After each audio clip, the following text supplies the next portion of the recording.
क्यों, आपको याद होगा सरदार पटेल की जयंती यानी एकता दिवस के अवसर पर मन की बात में हमने 3 कॉम्पिटिशन्स की बात की थी। ये प्रतियोगिताएं देशभक्ति पर गीत, लोरी और रंगोली इससे जुड़ी थी। मुझे ये बताते हुए खुशी है, देश भर के 700 से अधिक जिलों के 5 लाख से अधिक लोगों ने बढ़ चढ़ करके इसमें हिस्सा लिया है। बच्चे, बड़े, बुजुर्ग सभी ने इसमें बढ़ चढ़कर भागीदारी की और 20 से अधिक भाषाओं में अपनी एंट्रीज भेजी है। इन कॉम्पिटिशन्स में भाग लेने वाले सभी प्रतिभागियों को मेरी ओर से बहुत बहुत बधाई है। आप में से हर कोई अपने आप में एक चैंपियन है, कला साधक है। आप सभी ने यह दिखाया है कि अपने देश की विविधता और संस्कृति के लिए आपके हृदय में कितना प्रेम है। साथियों, आज इस मौके पर मुझे लता मंगेशकर जी, लता दीदी की याद आना बहुत स्वाभाविक है, क्योंकि जब ये प्रतियोगिता प्रारंभ हुई थी उस दिन लता दीदी ने ट्वीट करके देशवासियों से आग्रह किया था कि वे इस स्पर्धा में जरूर जुड़े। साथियों, लोरी राइटिंग कंपटीशन में पहला पुरस्कार कर्नाटका के चामराजनगर जिले के B.M. मंजुनाथ जी ने जीता है। इन्हें ये पुरस्कार कन्नड़ में लिखी उनकी लोरी मलगू कंदा के लिए मिला है। इसे लिखने की प्रेरणा इन्हें अपनी माँ और दादी के गाए लोरी गीतों से मिली। आप इसे सुनेंगे तो आपको भी आनंद आएगा।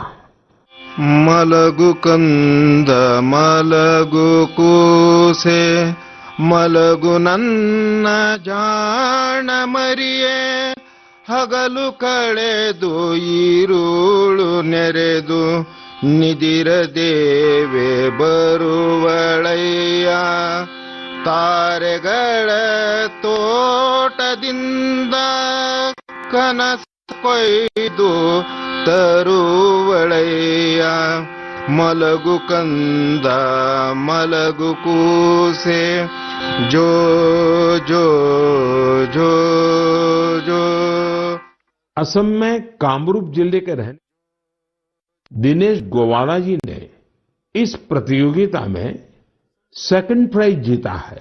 इन्होंने जो लोरी लिखी है उसमें स्थानीय मिट्टी और मेटल के बर्तन बनाने वाले कारीगरों के पॉपुलर क्राफ्ट की छाप है। कोहार कोकाए मुनाती अनीसे मुनाती सेनु की खुली साई देखिलो कोहारोर मुनाती मुनाते हासे बानबाती हमारे मोइनाय कोहारो खुदी साय किनुई बानबाती। गीतों और लोरी की तरह ही रंगोली कंपटीशन भी काफी लोकप्रिय रहा।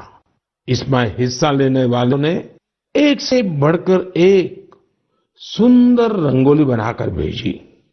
इसमें विनिंग एंट्री पंजाब के कमल कुमार जी की रही। इन्होंने नेताजी सुभाष चंद्र बोस और अमर शहीद वीर भगत सिंह की बहुत ही सुंदर रंगोली बनाई। महाराष्ट्र के सांगली के सचिन नरेंद्र अवसारी जी ने अपनी रंगोली में जलियांवाला बाग, उसका नरसंहार और शहीद उधम सिंह की बहादुरी को प्रदर्शित किया।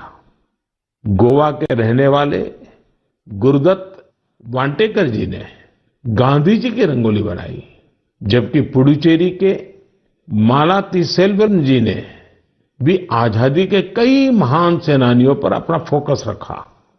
देशभक्ति गीत प्रतियोगिता की विजेता टी विजय दुर्गा जी आंध्र प्रदेश की हैं। उन्होंने तेलुगु में अपनी एंट्री भेजी थी। वे अपने क्षेत्र के प्रसिद्ध स्वतंत्रता सेनानी नरसिम्हा रेड्डी गारू जी से काफी प्रेरित रही है।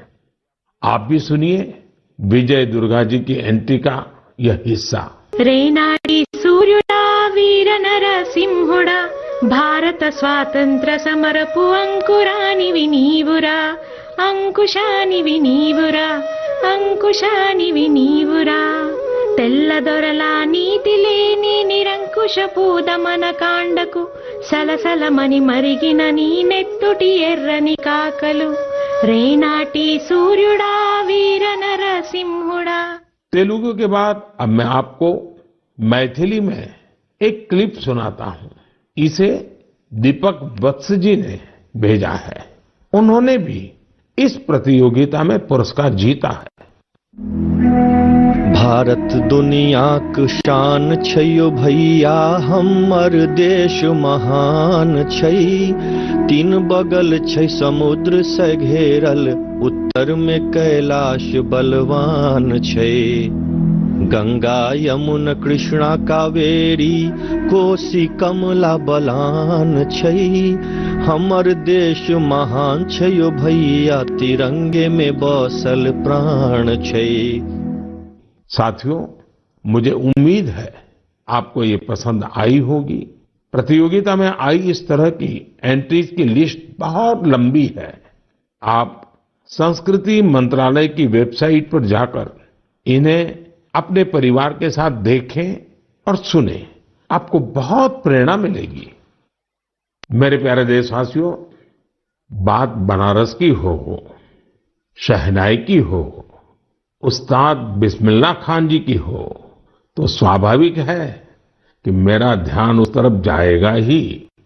कुछ दिन पहले उस्ताद बिस्मिल्लाह खान युवा पुरस्कार दिए गए। ये पुरस्कार म्यूजिक और परफॉर्मिंग आर्ट्स के क्षेत्र में उभर रहे प्रतिभाशाली कलाकारों को दिए जाते हैं। ये कला और संगीत जगत की लोकप्रियता बढ़ाने के साथ ही इसकी समृद्धि में अपना योगदान दे रहे हैं।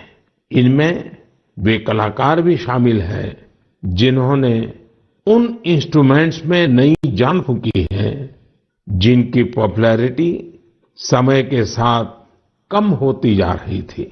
अब आप सभी इस ट्यून को ध्यान से सुनिए।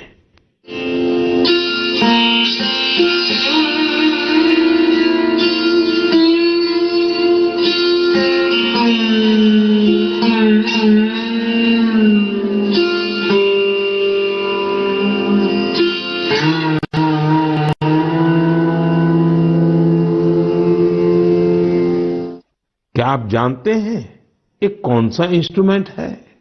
संभव है आपको पता न भी हो। इस वाद्य यंत्र का नाम सुरसिंगार है और इस धुन को तैयार किया है जॉयदीप मुखर्जी ने। जॉयदीप जी उस्ताद बिस्मिल्लाह खान पुरस्कार से सम्मानित युवाओं में शामिल है। इस इंस्ट्रूमेंट की धुनों को सुनना पिछले 50 और 60 के दशक से ही दुर्लभ हो चुका था, लेकिन जॉयदीप सुरसिंगार को फिर से पॉपुलर बनाने में जी जान से जुटे हैं। उसी प्रकार बहन उप्पलपू नागमणि जी का प्रयास भी बहुत ही प्रेरक है, जिन्हें मैंडोलिन में कार्नाटिक इंस्ट्रूमेंटल के लिए यह पुरस्कार दिया गया है। वहीं संग्राम सिंह सुहास भंडारे जी को वारकरी कीर्तन के लिए यह पुरस्कार मिला है। इस लिस्ट में सिर्फ संगीत से जुड़े कलाकार ही नहीं है। वी दुर्गा देवी जी ने नृत्य की एक प्राचीन शैली करकट्टम के लिए यह पुरस्कार जीता है। इस पुरस्कार के एक और विजेता राजकुमार नायक जी ने तेलंगाना के 31 जिलों में 101 दिन तक चलने वाली पेरिनी ओडिसी का आयोजन किया था। आज लोग इन्हें पेरिनी राजकुमार के नाम से जानने लगे हैं। पेरिनी नाट्यम भगवान शिव को समर्पित एक नृत्य है जो काकतीय डायनेस्टी के दौर में काफी लोकप्रिय था। इस डायनेस्टी की जड़ें आज आज के तेलंगाना से जुड़ी है। एक अन्य पुरस्कार विजेता साइखौम सुरचंद्रा सिंह जी है। ये मैतेई पुंग इंस्ट्रूमेंट बनाने में अपनी महारत के लिए जाने जाते हैं। इस इंस्ट्रूमेंट का मणिपुर से नाता है। पूरन सिंह एक दिव्यांग कलाकार है जो राजुला, मलुशाही, नेओली, हुड़का बोल, जागर जैसे विभिन्न म्यूजिक फॉर्म्स को लोकप्रिय बना रहे हैं। इन्होंने इनसे जुड़ी कई ऑडियो रिकॉर्डिंग्स भी तैयार की है।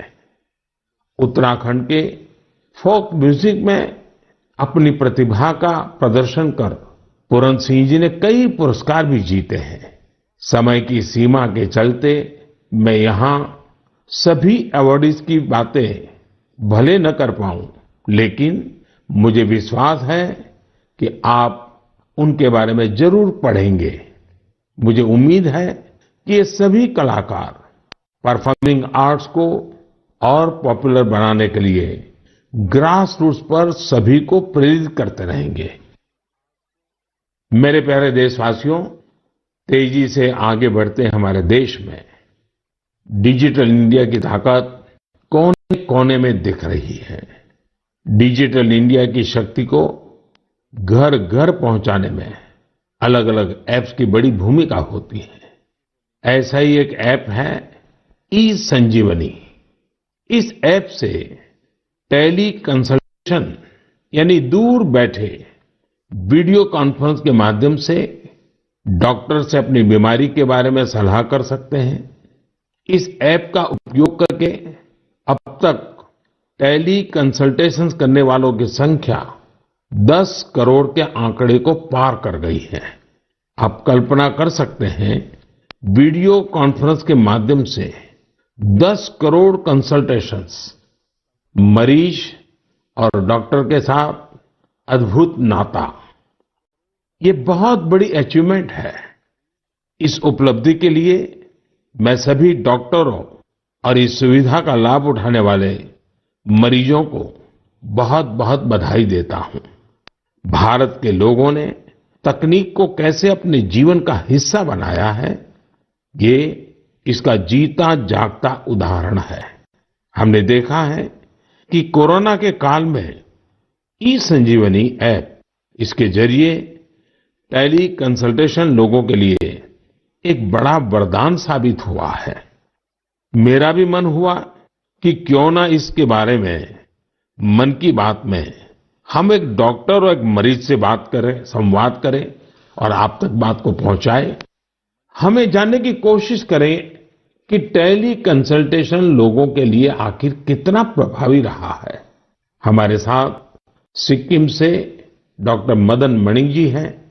डॉक्टर मदन मणि जी रहने वाले सिक्किम के ही हैं, लेकिन उन्होंने एमबीबीएस धनबाद से किया और फिर बनारस हिंदू यूनिवर्सिटी से एमडी किया। वो ग्रामीण इलाकों के सैकड़ों लोगों को टेली कंसल्टेशन दे चुके हैं। नमस्कार, नमस्कार मदन मणि जी। जी नमस्कार सर। मैं नरेंद्र मोदी बोल रहा हूँ। जी जी सर। आप तो बनारस में पढ़े हैं? जी मैं बनारस में पढ़ा हूँ सर। अपना मेडिकल एजुकेशन वहीं हुआ? जी जी। तो जब आप बनारस में थे तब का बनारस और आज बदला हुआ बनारस कभी देखने गए कि नहीं गए? जी प्रधानमंत्री जी, मैं जा नहीं पाया हूँ जब से मैं वापस सिक्किम आया हूँ, लेकिन मैंने सुना है कि काफी बदल गया है। तो कितने साल हो गए आपको बनारस छोड़े? बनारस 2006 से छोड़ा हुआ हूँ। ओह, फिर तो आपको जरूर जाना चाहिए।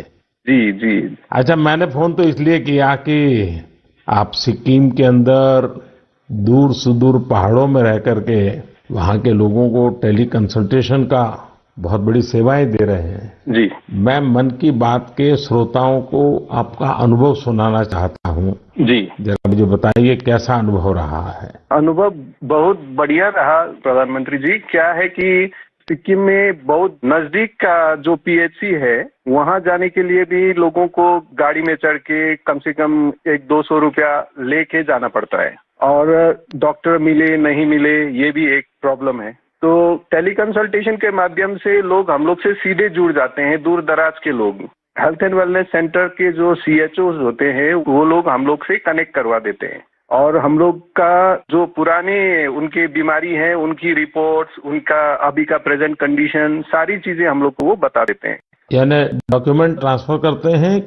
जी जी, डॉक्यूमेंट्स ट्रांसफर भी करते हैं और अगर ट्रांसफर नहीं कर सके तो वो पढ़ के हम लोग को बताते हैं। वहाँ का वेलनेस सेंटर का डॉक्टर बताता है? जी, वेलनेस सेंटर में जो